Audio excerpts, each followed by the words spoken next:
Hello, and welcome to another Nimini Pimini Blah Blah Blah review, which is Prog review, indeed. And today, if you haven't read the title or the description, I know it's a bit late, but we're doing From a Page by Yes. Or is it Yes?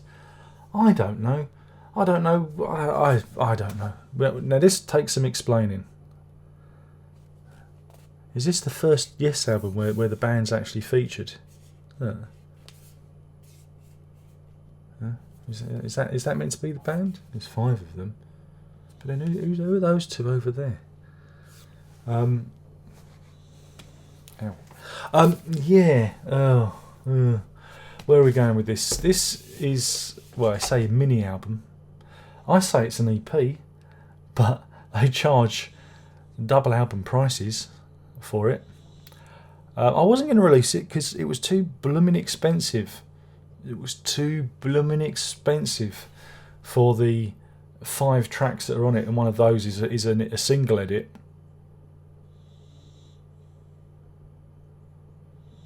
£30 you're getting 30 minutes. Like I say, 4 minutes 22 of those is a single edit. But the reason I got this is they knew.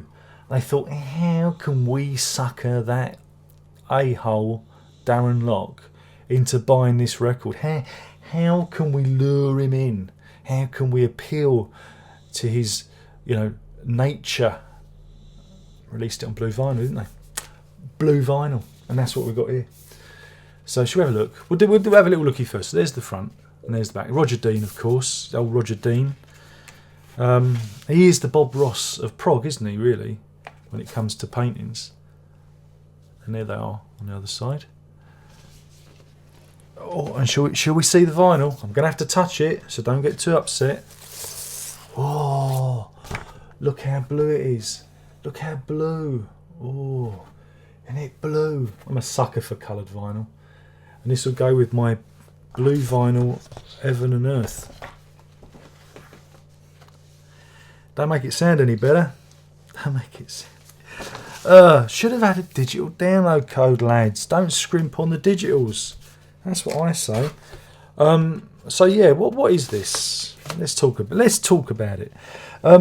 These songs are primarily written by Oliver Wakeman, son of Mr. Rick Wakeman, National Treasure, supervillain to Steve Howe. I think that's probably a good description. And they were recorded around 2009-2010, before Fly From Here, which was released the following year in 2011, and before, obviously, Oliver Wakeman was called over by Chris Squire and said, "We're replacing you with Jeffrey Downes."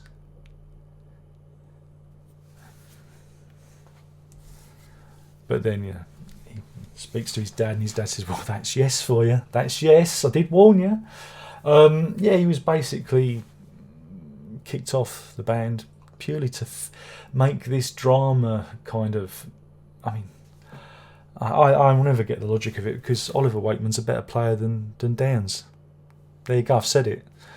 And that's what you get on this record. What you hear here, what you hear here, in the few tracks that are available, the one thing that comes across is Wakeman's influence, in that he plays very much like his father. And I don't mean that in a I'm not saying he's like parodying his father, but the licks, the old Joanna licks he exhibits are very Wakeman-esque. He's a Wakeman, of course. And so this is the closest you get to Yes sounding like classic Yes, with Wakeman on keyboards, because there is a Wakeman on keyboards. I'm going to end up saying Wakeman a lot on this, I fear. So that is refreshing, because you hear him on Live from Leon playing, and he's good on that. He acquits himself well, and I always think it's a shame he didn't get a chance. He didn't get his chance with Fly. I think he appears on Fly from Here. He gets a credit, but I think it's a shame that he wasn't allowed to be Oliver Wakeman on a Yes album proper. And so the 4 and an edit, 5 tracks here are well, how can I say? I mean, it's not that they're bad. They're not bad tracks. They're quite pleasant actually, and they're definitely more memorable than the stuff that appeared on Heaven and Earth. And the playing's a lot better. You don't feel like the band's running out of steam, so that's a good thing. But again, these tracks don't exactly jump off the page. See what I did there? They're not exactly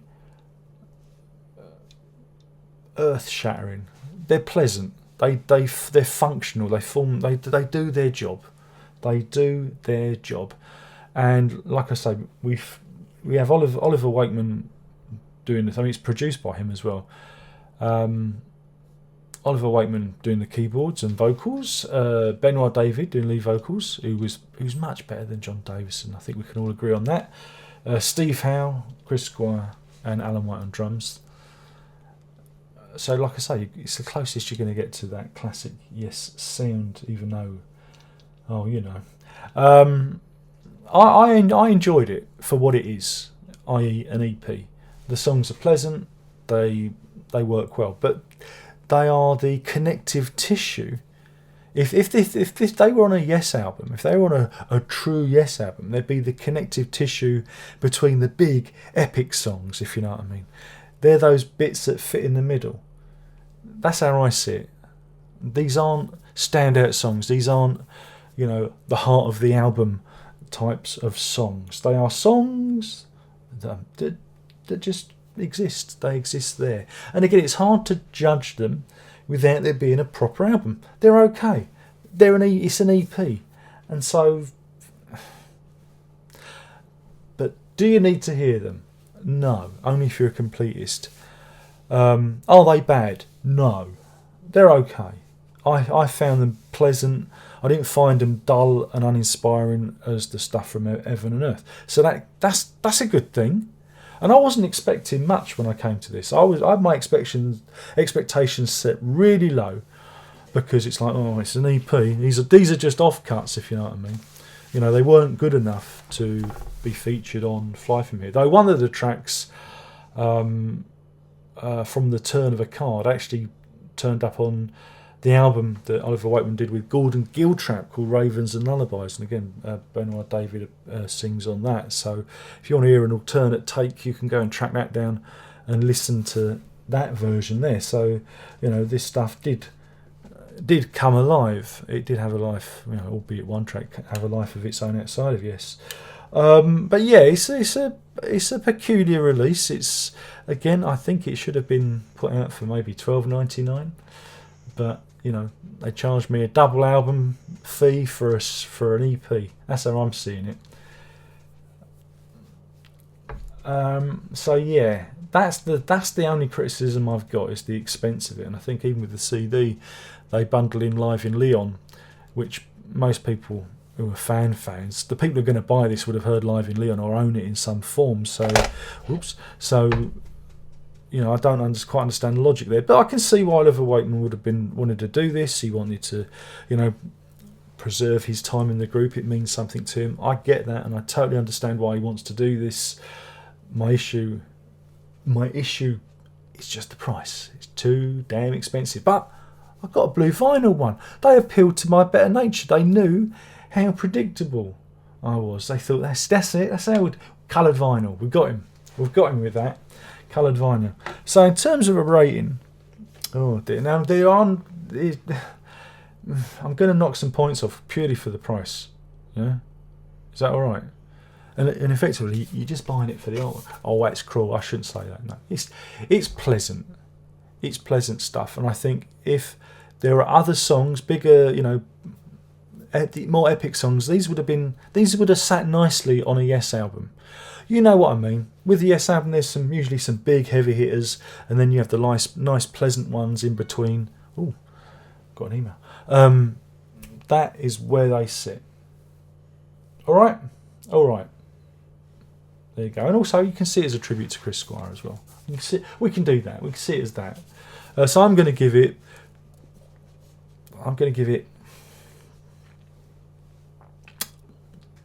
2.5 words on a page out of 5. 2.5 words on a page out of 5. It's just the expense. That would have gone up. if I didn't have to pay only 20 quid plus postage and packing. So it would have nearly 25 quid on this.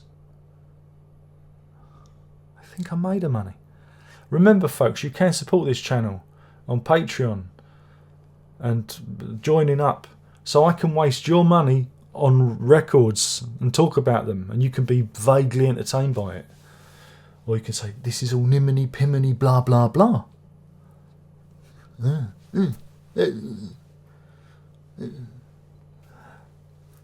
Or you could say, that was a very interesting review. That's what I prefer. I prefer if you all agreed with me. Why not? Anyway, thank you for watching. My name's been Darren Locke. I've been talking from a page from Yes. A weird version of Yes that didn't quite exist. You know, it's like a Twilight Zone version of Yes. It's a shame that it wasn't a full album. I think that was a missed opportunity, because I think Oliver Wakeman he's certainly, if you want Rick Wakeman and you can't afford him or he ain't doing it, get Oliver in, because he holds his own. You know, I think he does a really good job with this, and the production's really good as well. Can't fault him for that. They should have got him to produce Heaven and Earth. There you go. And on that, there's only one more thing left to say, and that is, prog on, niminy piminy.